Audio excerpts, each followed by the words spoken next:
নির্মোচন লিখেছেন ফাবিয়াহ মোমো। আজকে রয়েছে গল্পটির ৪১তম পর্ব। গল্প পাঠে আছি আমি মীরা। এক অবিদিত সত্য নিয়ে চুপ করে বসে আছে ফিহা। দুচোখ ভরা বিষণ্ণ আঁচের সুস্পষ্ট ছাপ। গোলাপ রাঙা ঠোঁট দুটো থরথরিয়ে নতুন বাঁশপাতার মতো কাঁপছে। হয়তো চোখ ভরে ভরে অশ্রুবর্ষণ করতে চাইছে, কিন্তু প্রকৃতি প্রদত্ত নোনা বিন্দুগুলো হাউমাউ চিৎকারে নির্গত করে অভ্যেস নেই। ছোট থেকেই নিজেই নিজেকে বোঝাতে সক্ষম হয়েছে কান্না হলো লুকোনোর জিনিস। চোখ ভেজা অশ্রুগুলো কখনো কাউকে চিৎকার করে শোনানো যাবে না। নীরবে শান্তশিষ্ট কল দেওয়া পুতুলের মতো সম্পূর্ণ অশ্রুমোচন বিষয়টি একাকী বুকে অনুভব করতে হবে। আজ বড় অদ্ভুত কারণে মনে পড়ছে বড় বোন ফিমাকে। বিশেষ বিশেষ গুরুত্বপূর্ণ মন খারাপ ছাড়া বড় আপুকে ওর মনে পড়ে না। মাঝে মাঝে মনে হয় ও যদি পৃথিবীর বুকে আর কটা বছর পর আসতো, তাহলে মাতৃসম কোমল আদরটা বড় বোনের কাছ থেকে কি পেত না? হয়তো পেত। বান্ধবী রিমাকেও দেখেছে স্কুল টিফিন পিরিয়ডে ওর বড় বোনের রান্না করা নানা রকম মজার মজার খাবার আনতে। খাবারগুলো কি যে সুস্বাদু আর মুখরোচক হতো। কখনো কখনো দেখতে পেত স্কুল ছুটির পর হঠাৎ আকাশ ভেঙে বৃষ্টি নামলে ছাতা নিয়ে হাজির হয়ে যেত ওর বড় বোন, সঙ্গে করে নিয়ে যেত রিমাকে। ফিহা সর্বদা মনে হয়েছে সে বাসাবাড়িতে যতটা প্রফুল্ল ও চঞ্চল, তার চেয়ে ঢের বেশি প্রাঞ্জল সে বাসাবাড়ির বাইরে স্যার ম্যাম এবং ক্লাসের সহপাঠীদের মাঝে। ভাগ্য যে বড় এক অদ্ভুত পরিহাস করে আবারও ওকে নির্দিষ্ট নীরবতার মাঝে ঠেলে দিল, তা দেখে ভীষণ দুঃখ হয় ওর। এই বাড়িটা তো শূন্য কেন? কান পাতলেও মানুষের হইচই কলরব শোনা যায় না। দূর রাস্তায় যানবাহনের বিকট হর্ন আসে না। সারা বাড়ি ঘুরঘুর করলেও একটা মানুষও নেই যার সাথে মন খুলে অনেকক্ষণ কথা বলা যাবে। সুফিয়া খালা মানুষটা রসিকপ্রবণ হলেও কথাবার্তায় বেশ সংযত। এক নাগারে কথা বলার চেয়ে ওনার কাছে ঘুমের সন্ধিটা বড় বেশি প্রিয়। তিনি সময় পেলেই নিজ কক্ষে গিয়ে ঘুমান। এখনো ঘুমুচ্ছেন। জেগে রয়েছেন শুধু শ্বশুরস্থানীয় মানুষ খালুজান। তিনি নিজ কক্ষে বেশ মনোযোগের সহিত শব্দের পাজল মেলানোর খেলায় বুঁদ হয়ে রয়েছেন। তাকে দেখে মনে হচ্ছে না তিনি ছদ্মপ্রহরী সংক্রান্ত ব্যাপারটায় কোনো রূপে বিচলিত। বিছানায় বসে হাঁটু মুড়ে সাবধানে ডান পাটা কোলের কাছাকাছি আনতেই ব্যথা কমে আসা জায়গাটায় আঙুল বুলালো। পায়ের গিটের কাছে আলতো চাপ দিয়ে বুঝতে পারলো ব্যথাটা আগের চেয়ে অনেকটাই কমে এসেছে। বোধহয় আর কিছুদিনের মধ্যেই সম্পূর্ণ ব্যথা নিরাময় সুস্থ পদচারণায় মেতে উঠবে। ঠিক তখনই শো শো করা ঝড়ো হাওয়ার মতো মস্তিষ্কের অন্তরে দাপুটে এক ঝাপটা এসে পড়ল। চোখ দুটো ছিটকে চলে যায় খোলা বারান্দার ওদিকে দুপুরে দেখা প্রশ্নবিদ্ধ ঘটনাটিতে। মন বড্ড দুরু দুরু করে উঠতেই চট করে বিছানায় রাখা সেলফোনটি নিয়ে ডায়ালে বসালো কল। অপ্রতিভ বদনে ঘন ঘন দুটো ঢোক গিলল। হঠাৎ ওপাশ থেকে কল রিসিভ হয় কিয়ৎ সেকেন্ডের ভেতর সাড়া এলো। বলুন। না কোনো সম্বোধন, না কোনো প্রকার হ্যালো, না কোনো সরল ব্যক্তিদের মতো ঢল ঢলে গলার উত্তর। বরং সে এমন এক ধারালো গাম্ভীর্য নিয়ে সাড়াটা দিল যে ফিহা কয়েক সেকেন্ডের জন্য ভ্যাবাচেকা খেতে বাধ্যই হলো। এতক্ষণ পর ধাতস্থ মুখে কিছু বলতে যাবে তার ঠিক আগেই যেন ও প্রান্তের অধৈর্যশীল পুরুষটা তারাপ্রচ্ছন্ন কণ্ঠে বলল, নাবিলা, আমি শুনছি, আপনি বলুন। এবার যেন পুরোপুরি সংবিত ভাবটা মস্তিষ্ক থেকে টং করে বাজল। তাড়াহুড়ো করলেও গলাস্বর শান্ত করে বলল, ব্যস্ত? বলুন, শুনছি। বাসায় কয়টার দিকে আসছেন আপনি? দ্রুত আসলে আপনি আমাকে কেমন ট্রিটমেন্ট দিতে চলেছেন? আহ, পাল্টা প্রশ্ন ভালো লাগছে না। বলে ফেলুন না আসছেন কয়টার দিকে। নিশ্চিতভাবে সময়ের ব্যাপারটা জানি না। কথা অনুযায়ী কাজ করতে না পারলে আবার আমার উপর একটা মিথ্যাবাদী স্ট্যাম্প পড়বে। দেখা যাক। সুকোমল মসৃণ কপালে দৃঢ় কুঞ্চন বসিয়ে ত্যক্ত সুরে বলল ফিহা, আপনি খুবই কথা পেঁচান। সোজাসুজি একটা কথা জানতে চাইলে তাকেই উল্টো কথার ফাঁদে ফেলে দেন। কেন? একটু নম্রভাবে কি বলা যায় না? বলুন, আনুমানিক সময় কয়টা? আমার দ্বারা যে নম্রভদ্র স্বাভাবিক টোন আসে না জানেন তো। এখন প্রসঙ্গ সেটা না। আপনি কি নিয়ে টেন্সড ফিল করছেন সেটা বলুন। মিথ্যা বলে লাভ নেই। আমি এসব হালকা মানের মিথ্যা ঠিকই ধরতে পারি। বলুন। চট করে জিভে কামড় বসিয়ে ধরা পড়ার ভঙ্গিতে মুখ কোচকালো ফিহা। কি মুশকিল রে বাবা! সে কোন মাথা থেকে এই মাথার কাহিনী ওর গলার অবস্থা শুনেই আঁচ করে ফেলেছে। উপাস থেকে আবারও ভারী গলাটা বেশ তাগাদা দীপ্ত স্বরে বলল, বলুন ওয়াইফ, ভাবাভাবির কাজটা কল কেটেও করতে পারবেন। প্রবলেমটা শেয়ার করে রিল্যাক্স হন। মনে মনে ফিহা ভাবছে সে কি আসলে কথাগুলো ফোনেই উচ্চারণ করবে কিনা। তবে মনে হচ্ছে কথাগুলো সামনাসামনি বললে বোধহয় সুন্দরভাবে আলোচনাটা করা সম্ভব। কিন্তু ফোনে ব্যাপারটা বললে এটাও নিশ্চিতভাবে বলা যাচ্ছে না যে অফিসে ওনার মন এসব ঘটনা শুনে খিচড়ে যায় কিনা। ওর কাছে যে প্রহরীর কথাটা এক প্রকার গোপন করতে চাইছে, সেখানে ফিহা তার গোপন লুকোনো ব্যাপারটা চম্পট জেনে ফেলেছে অকস্মাৎ ঘটনায়। শেষ পর্যন্ত সবকিছু বিবেচনা করে কথার স্রোতটা বদলে দিল। আপনি দ্রুত বাড়ি আসুন, বাসায় একা একা আমার সময় কাটছে না। আপনি বাসায় এলে কিছু ব্যাপারে কথাও বলবো, জলদি জলদি আসুন। হুম, যথা নির্দেশ। ফুল পছন্দ করেন? হঠাৎ ফুলের প্রসঙ্গ উঠছে কেন? কারণ আমি মুখ দিয়ে প্রশ্ন করেছি এজন্য। কথার তির্যক ভঙ্গিটা শুনে ফিহাও মুখটা তেতো করে বলল, হ্যাঁ করি, ফুল সবাই পছন্দ করে, কিন্তু আমি অন্য একটা ফুল পছন্দ করি। বাগানে কিছু গোলাপ ফুল ফুটেছে, লাল রং, আপনার লজ্জা পাওয়া গাল দুটোর মতো রং। পছন্দ হলে সেখান থেকে কিছু ফুল ছিঁড়তে পারেন। আল্লাহ হাফেজ। এসে আপনার ওই গুরুত্বপূর্ণ টপিকে কথা হচ্ছে। খট করে কলটা কেটে যেতেই টুট টুট একটানা শব্দ শুনে কানটা থেকে ফোন নামায় ও। কি যে অদ্ভুত ধরনের বিচিত্র আচরণ করে লোকটা! কেন যে নাকের ডগায় জ্বলন্ত অঙ্গার নিয়ে গম গম স্বরে প্রত্যেকটা কথা নিক্ষেপ করতে থাকে। তবে স্বল্প মিনিটের এইটুকু আলাপে মনের কালো মেঘে ঝকঝক করে উকি দিচ্ছে সূর্য, যেন অন্দরমহলটা আপনা থেকেই জানিয়ে দিচ্ছে, শান্ত হও নাবিলা হক, শান্ত হও তুমি। সমস্ত প্রশ্নের উত্তর তুমি রাতের মধ্যেই পাচ্ছ। সে তো মিথ্যা বলবে না তোমার কাছে। বলবে বলো। ঝুপসি অন্ধকারে সমস্ত ঘরটা কবরের মতো নিস্তব্ধ। ভয়ঙ্কর দুর্বেদ্য এ কালো কুচকুচে ঘর। কোথায় এনে রাখা হয়েছে এখনো আন্দাজ করা যাচ্ছে না।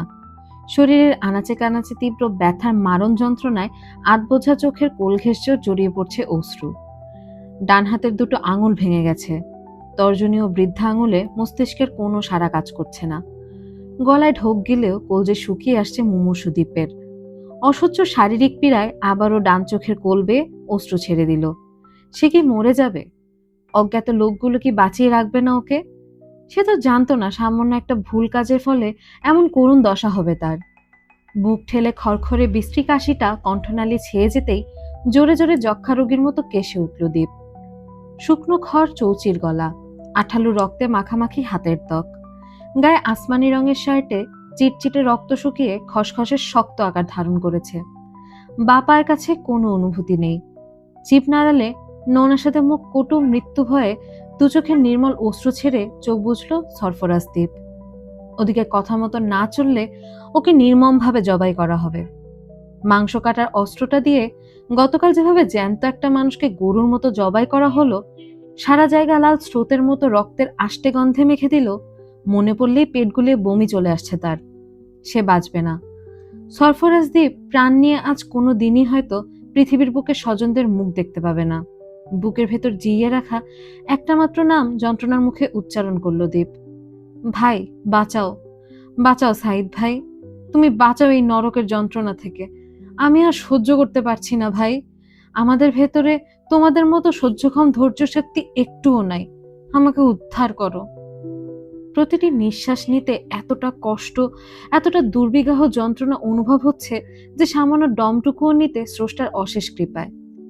আজ থেকে 2 দিন আগে সে কোম্পানির বিশেষ একটা কাজ সূত্র ধরে সিলেট আসে। বিকেলে একটা হোটেল রুম বুক করার জায়গায় রেস্ট নিয়ে রাত 9টার দিকে একটু এলাকার উদ্দেশ্যে ঘুরতে বের হয়। হঠাৎ দুটো ছোকরা, বয়স বোধহয় 18-19 হবে, তারা এসে সরাসরি জানালো ওদের সঙ্গে হাঁটা দিতে হবে। বেশি উঁচু নিচু কিছু করার চেষ্টা করলেই সাইলেন্সার বসানো বস্তুটা দিয়ে ছোট্ট একটা বুলেট বের করতে বেশিক্ষণ দেখাবে না। দীপ প্রথমে ভীত না হয়ে নিজেকে শক্ত সমর্থ ব্যক্তির মতো দেখালো। কি চাও তোমরা? কি জন্য এসেছো আমার কাছে? আমি তো তোমাদের চিনি না। রাস্তা ছাড়ো, বেশি বাড়াবাড়ি করলে এক্ষুনি পুলিশে দেব। 14 শিকের ভাত খেতে চাও? শালা নষ্টার দল, মাথা খারাপ করতে আসছে। ঠিক সেই মুহূর্তেই দীপ আবিষ্কার করলো কত বড় ভুলটা সে করেছে। ওই উঠতি বয়সে দুটো ছোকরার কত উগ্ররূপী জানোয়ার এবং নিষ্ঠুরতম খুনিদের মতো দেখতে, সেটা বুঝতে কাল বিলম্ব হলো না আর। বোবায় ধরা মানুষের মতো ওদের সঙ্গে যেতে থাকলে অদূরে দাঁড়ানো এক মাইক্রোবাসে উঠে পড়ল দীপ। মাইক্রোর ভেতরের আলোটা নেভানো। কতজন মনুষ্য জানোয়ার সেখানে আছে তা বুঝে ওঠার আগেই হঠাৎ মুখের পেছন থেকে রুমাল ঠেসে দিল কেউ। ওইটুকু সিটে প্রাণপণ ছুটোছুটির যুদ্ধ করতেই মিষ্টি গন্ধ মাখানো সুবাসের কাছে কাবু হয়ে যায় সে। ঘর ঘর করা বিশ্রী একটা বিকট শব্দের ভাবনার সুতো খুলে দু চোখ মেলল দীপ। চট করে সুইচ টেপার শব্দ হতেই কবরের মতো অন্ধকার ঘরটায় হলুদ টিমটিমে বাতি জ্বলে উঠল। আলোর তীব্রতা সহন করতে না পেরে অন্যদিকে মুখ ঘুরিয়ে নেয় দীপ। কানে স্পষ্ট শুনতে পাচ্ছে বুটজোড়ার ভারী গমগমে পদশব্দ। একটা চেয়ার টেনে ধপ করে বসে পড়ল অজ্ঞাত আগন্তুক। মিনিট খানেক নীরবতার ভেতর গুজরান করতে জন্তুর মতো ফোঁস নিঃশ্বাস ছাড়া কণ্ঠে লোকটা বলল, শরীর কেমন স্যার? প্রশ্নটা শুনতে পেয়েও ইচ্ছে করে জবাবটা দিল না দীপ।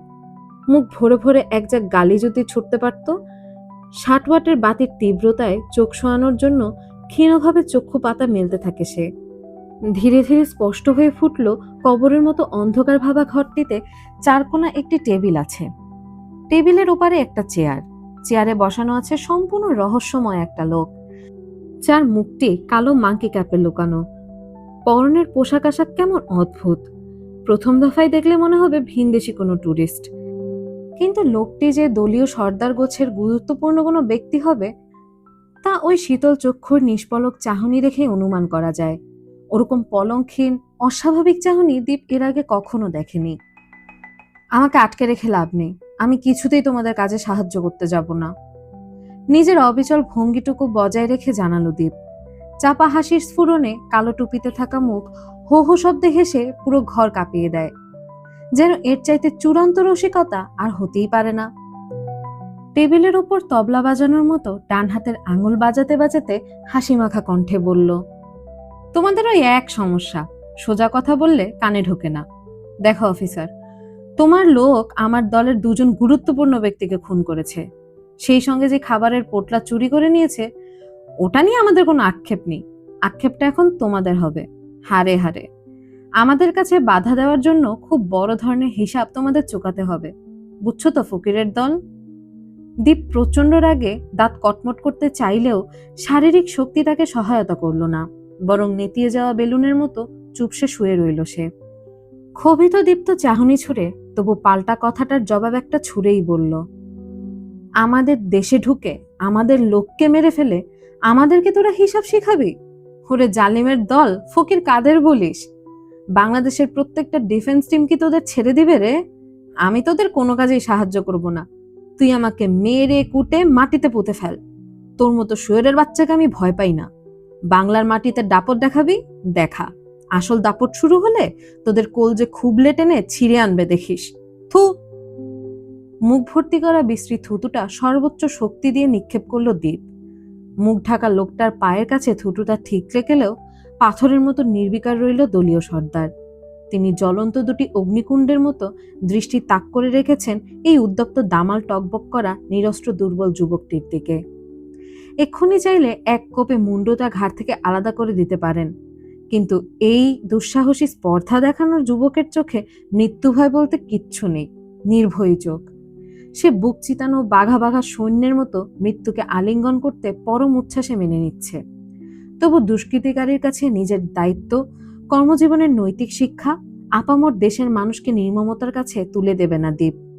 দীপ খড়খড়ে গলাতে ভীষণ কষ্ট পেয়ে চিৎকার করল, মার আমাকে, তোদের মতো শুয়োরের দলকে আমি কিছুই বলবো না। তোরা আমার গা থেকে চামড়া খুলে আনলেও এই মুখ আমি খুলবো না। লিল্লাহি তাকবীর, আল্লাহু আকবার।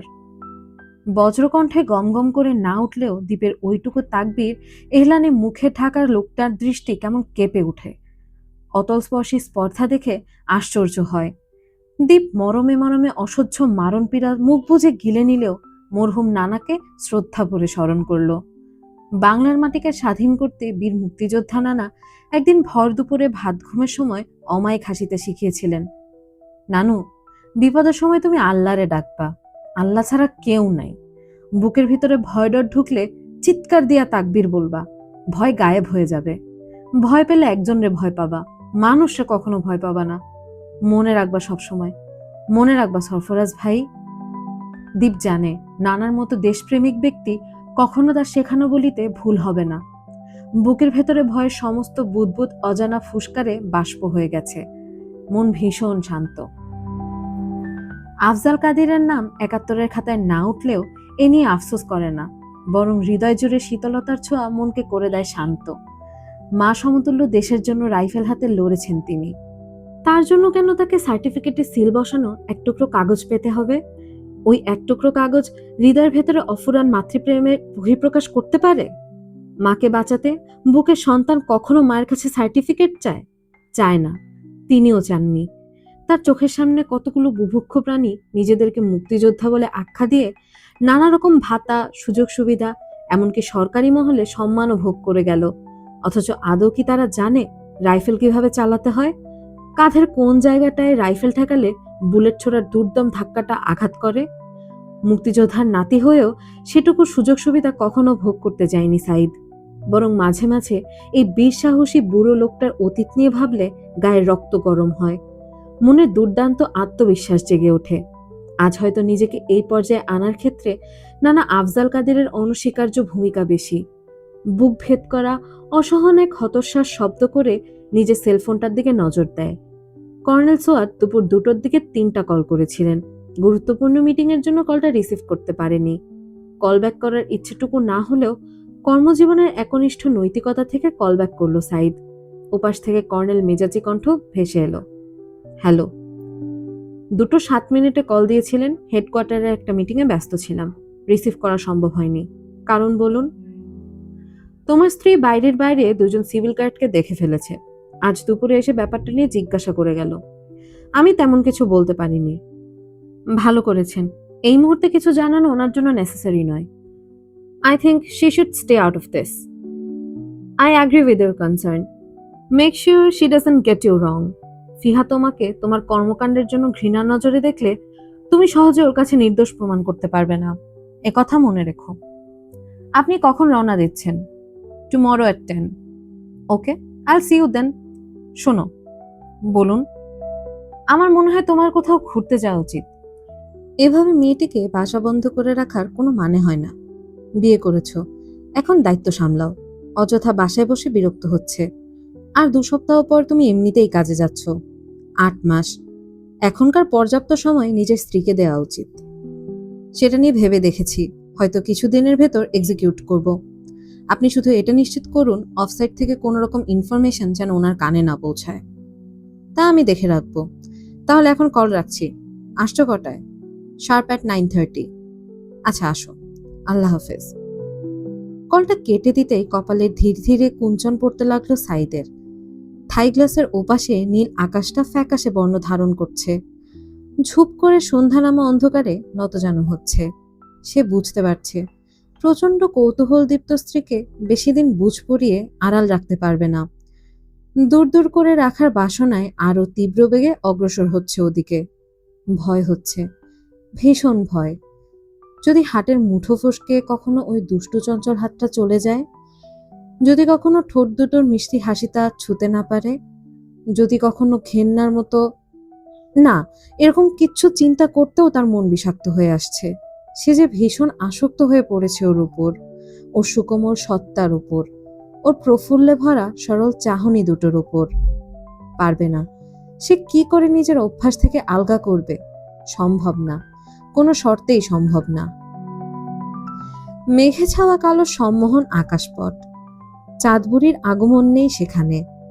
ধূসর বর্ণের টুকরো টুকরো মেঘ তুলতুলে তুলোর মতো উড়ে বেড়াচ্ছে। মুখ ফুটে ওঠা মিষ্টি হাসিতে ছাদের দুয়ারে দাঁড়িয়ে আকাশপানে মুগ্ধ চোখে তাকালো। প্রফুল্ল ভরা চোখ দুটিতে রাজ্যের আনন্দ মাখামাখি। রাতের দিকে এভাবে একা নিঃসঙ্গ দূর দূরে বুকের কাপড় নিয়ে কখনো ছাদে প্রবেশ করেনি। তবে আজ বড্ড ইচ্ছে জেগেছে প্রাণখোলা আনন্দটুকু উজাড় করে নিজের মতো কিছুটা সময় উপভোগ করতে। বদমেজাজি, চাঁদ্রেল মুখ, অত্যাধিক অনম্র সদাতেজি পুরুষটি এখনো বাড়ি ফেরেনি। তবে তার অগোচরে টুপ করে পা টিপে টিপে চলে এসেছে তার একান্ত ছোট্ট চিলে কোঠায়। ছাদে সাদা রঙের একটা এনার্জি বাল্ব জ্বলছে। চিলেকোঠার দরজাটা ঘটাং ঘটাং শব্দ করে খুলে ফেলতেই মোবাইলের আলোটা জ্বেলে অন্ধকার ঘরটায় প্রবেশ করলো। বুক ফুলিয়ে গভীর উচ্ছ্বাসে দম নিল ফিহা। এ ঘরের শান্ত বাতাসে সেই অন্তর্মুখ মানুষটার গায়ে জড়িয়ে থাকা একান্ত ঘ্রাণটুকু মেখে আছে। এই ঘ্রাণ তার বুকের প্রশস্তটায় মুখ লুকানো গভীর নিঃশ্বাসে অনুভব করা যায়। শক্ত শরীরটা দুহাতে আঁকড়ে ধরে খামচে রাখলে টের পাওয়া যায় নেশালু ওম। ফিহা ধীরে ধীরে অগ্রসর হয়ে সেদিনের সেই টেবিলটার কাছে চেয়ার টেনে বসলো। খেয়াল রাখলো যেন বেকায়দায় ব্যথাতুর পায়ে আঘাত না পায়। তীব্র বাতাসের ঝটকায় জানালার লাল টকটকে পর্দা টেবিলের বুকে আঁচল পেতে দিয়েছে। সেই আঁচলের ওপর স্বদণ্ডায়মান মূর্তির মতো দাঁড়িয়ে আছে লম্বা একটা মোমদানি। মোমদানির চূড়োয় ছোট্ট ক্ষয়ে যাওয়া সাদা এক টুকরো মোমবাতির অস্তিত্ব। ফিহা সেটা দেখে চট করে ড্রয়ারের মধ্য থেকে ম্যাচবক্স নিয়ে মোমবাতিটা ধরিয়ে দিল। পুরো ঘর হলুদাভ আলোয় হেমন্ত রঙে উদ্ভাসিত হয়ে উঠলে ভীষণ আনন্দ হলো মন। হঠাৎ লক্ষ্য করে দেখল মোমদানিটির কাছে কাঠের গোলমুখো একটা ফুলদানি রাখা। ভীষণ সুন্দর। ফুলদানি দখল করেছে দুটো ময়ূর পেখম। কি যে চমৎকার লাগছে দেখতে। ইস, ফিহা তখনও জানতো ওর এই আনন্দটুকু ক্ষণিকের। টেবিলের ছাওয়া ওই পর্দাটার নিচে যা রাখা আছে তা দেখলে এখনই ঘোর বর্ষার মতো বিভৎস বিচিত্র অন্ধকার নামবে। ফিহা টেবিল লাগোয়া চৌকির ওপর কিছু নোটবুক দেখতে পেয়ে সেখান থেকে একটা নোটবুক বাঁ হাত বাড়িয়ে নিতে গেল। কিন্তু ওই হাতটা নোটবুকের নাগাল পাবার আগেই টেবিল থেকে লাল পর্দা সরে উন্মুক্ত হয়। চট করে অস্থির অশান্ত চোখ দুটো সেখানে পড়লে সহসা ওর বাঁ হাত তখনই স্থির হয়ে যায়। নোটবুকের খেয়ালটা মাথা থেকে উবে সেখানে আঁচড় কাটে টেবিলের উপর দৃশ্যটুকু। ফুলের মতো নিষ্পাপ হাসিটা কমতে কমতে এক পর্যায়ে হয়ে যায় মলিন। সেখানে একটা অ্যালবাম সাইজের ফটো এবং ফটোতে এক যুগলবন্দির স্থির দৃশ্য, যেখানে খয়েরি বর্ণের ঠোঁটে আঙুল রেখে চুপ করিয়ে দিচ্ছে এক রমণী। চোখে শীতল মাদকতার বিচ্ছুরণ। ছোট্ট টেবিলের দুপ্রান্তে বসা দুটি মানুষ, বায়ে পুরুষ্টু দেহধারী উগ্র ধারালো হাসি বিবর্জিত শক্ত মুখ, ডানে তার মুখোমুখি অবতারণায় সে একই কঠোরতার ছাপ বসানো নারী চেহারা। যেন কেউ কারো চেয়ে গুণে কৌশলের যোগ্যতায় কিঞ্চিত সমকম না। দুর্দম প্রতিদ্বন্দ্বিতার চাহনিতে দুজনের মাঝখানে রাখা ছোট্ট একটা আংটির বাক্স। সেখানে চিকচিক করে হীরা জানান দিচ্ছে বাগদানের মতো আংটি। গলার কাছে কাটা আটকানোর মতো রুদ্ধশ্বাসটা যত অল্প অল্প করে ছাড়ছে ফিহা, ততই স্থির চিত্রে বিদ্ধ করার দৃশ্য দুটো অস্বচ্ছ খোলা ঝাপসা হয়ে আসছে ওর। থরথরিয়ে কাঁপছে পেলব শুকনো ঠোঁট দুটো। এ ছিল আজকের পর্ব। কেমন লাগলো তা অবশ্যই কমেন্ট করে জানাবেন। দেখা হবে আগামী পর্বে। ততদিন পর্যন্ত সবাই অনেক ভালো থাকবেন। আজকের মতো আমি মীরা এখানেই বিদায় নিচ্ছি। আল্লাহ হাফেজ।